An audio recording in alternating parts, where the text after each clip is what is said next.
추방과 멀미. 2005년 12월의 어느 날, 나는 상하이 푸둥공항 티켓 카운터에서 서울로 가는 편도 항공권을 사고 있었다.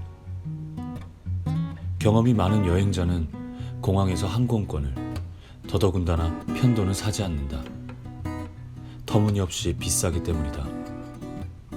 하지만 나로서는 선택의 여지가 없었다. 추방당하고 있었던 것이다.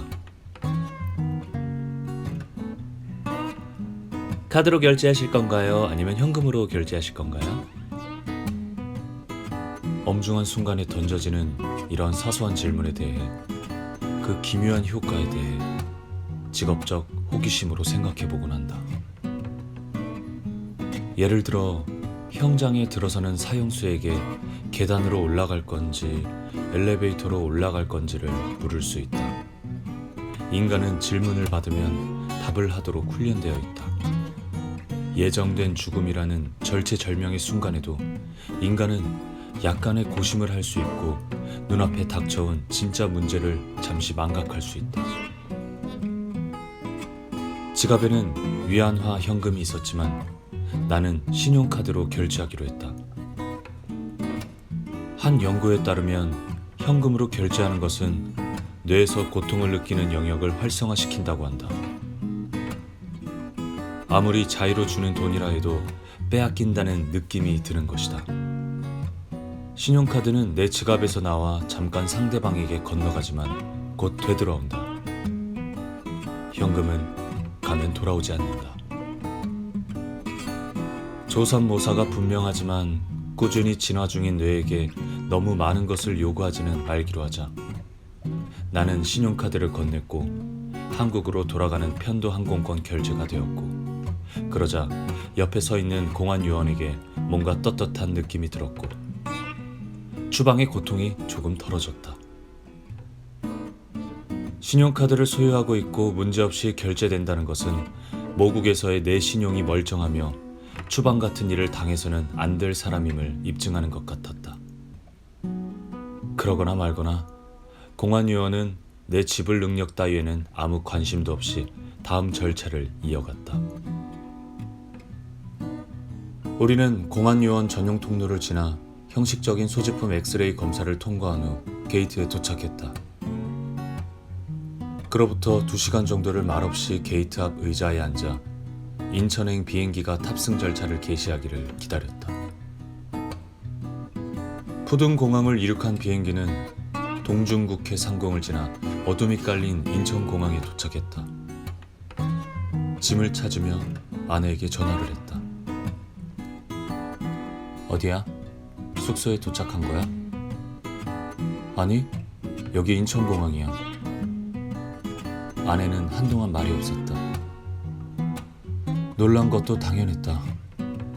아침에 출국한 남편이 저녁에 귀국한 것이다. 원래 계획은 한 달 여정이었다. 안 간 거야?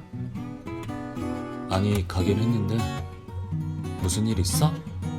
어디 아파? 아니, 그게 말이야. 나 추방됐어. 그 무렵 나는 대학의 교수로 학생들을 가르치고 있었다. 학기 중에는 소설이 통 써지질 않았다.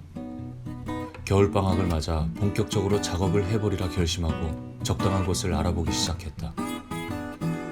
상하이 푸둥지구에서 관광객을 상대로 민박을 하는 한국인들이 있었다.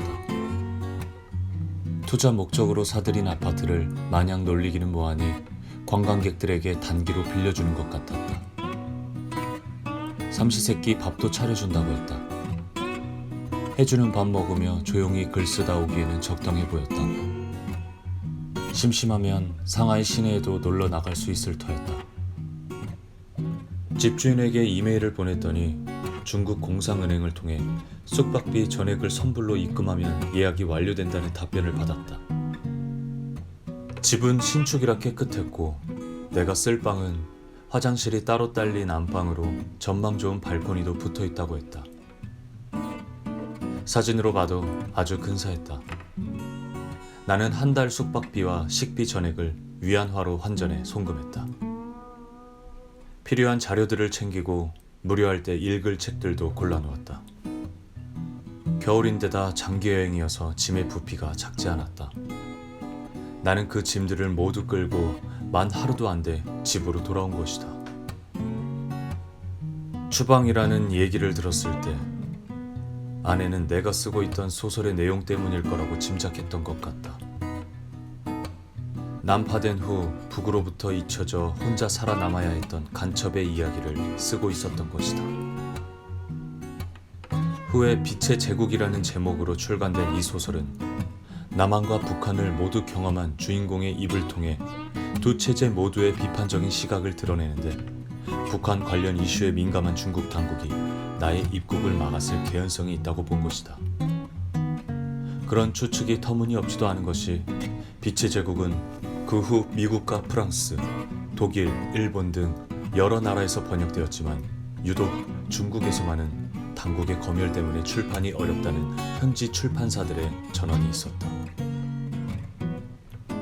그러나 내가 푸둔공항에서 추방당한 것은 그런 동북아시아의 미묘한 국제 정세 때문이 아니었다. 국경을 넘는 여행자가 해야 할 너무도 기본적인 준비를 하지 않았기 때문이었다. 입국 심사대에 줄을 서서 주변을 살펴보니 같은 비행기에서 내린 다른 한국인들은 모두 여권과 함께 흰 종이를 한 장씩 손에 들고 있었다. 예감이 좋지 않았다. 실례지만 그 하얀 종이는 뭔가요? 이거요? 비자인데요? 아니, 중국도 비자가 필요해요? 필요할걸요? 저희는 단체로 다 받았어요. 중국하고 우리나라가 교류가 얼마나 많은데 비자가 필요해요? 그러게요. 근데 필요한 것 같더라고요. 주변을 둘러보니 겨울잠에서 방금 깨어난 곰처럼 생긴 푸근하고 나른한 인상의 공안 요원이 보였다. 나는 줄에서 벗어나 그에게 다가갔다. 중국어는 전혀 모르니 영어로 물었다. 한국 국민인데요. 비자 필요한가요?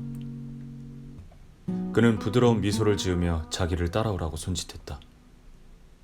나는 현지 공항에서 바로 도착 비자를 발급해주던 동남아 관광지들을 떠올렸다. 앞장서 걸어가는 그에게 물었다. 여기서 비자 바로 발급받을 수 있죠? 그는 연신 고개를 끄덕이며 사람 좋게 웃었다. 그를 따라 창이 없는 긴 복들을 한참 걸었다.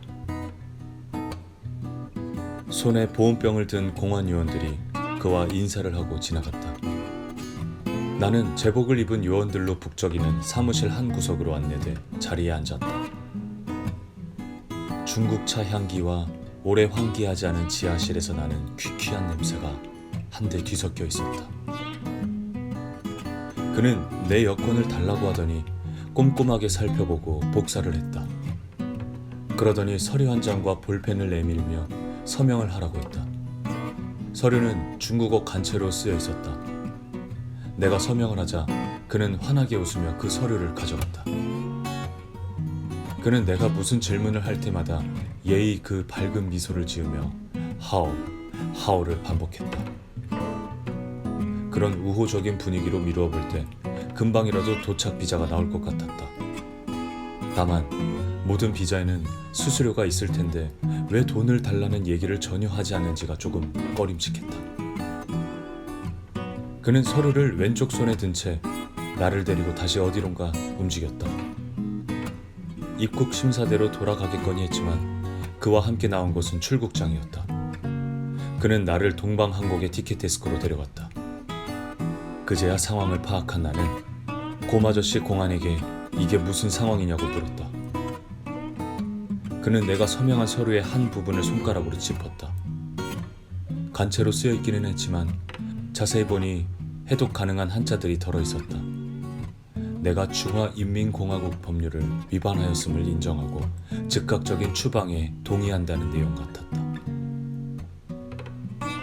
곰아저씨 공안이 그토록 표정이 밝았던 것은 내가 아무 말썽도 부리지 않고 순순히 중국 영토에서 떠날 것에 동의하고 서명까지 했기 때문이다.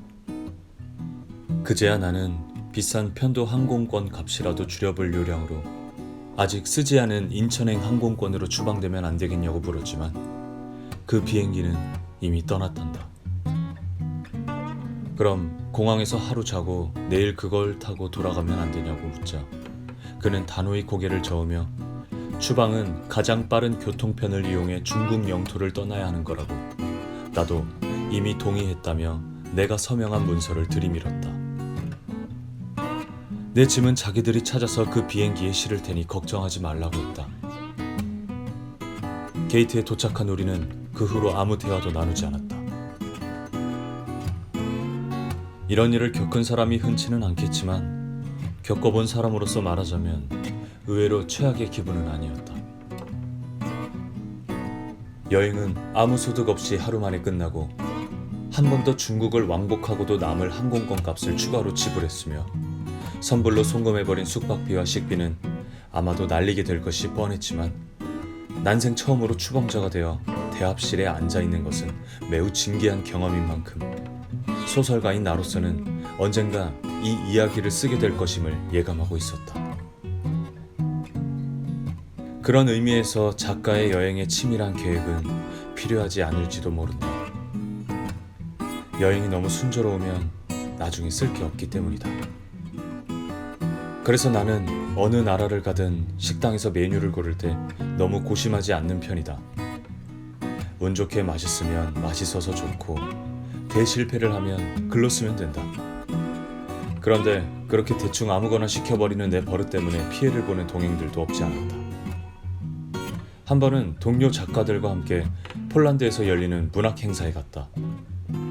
바르샤바 주재 한국 대사가 초대한 저녁 식사 자리에서 나는 언제나처럼 단박에 메뉴를 정하고 메뉴판을 덮었다.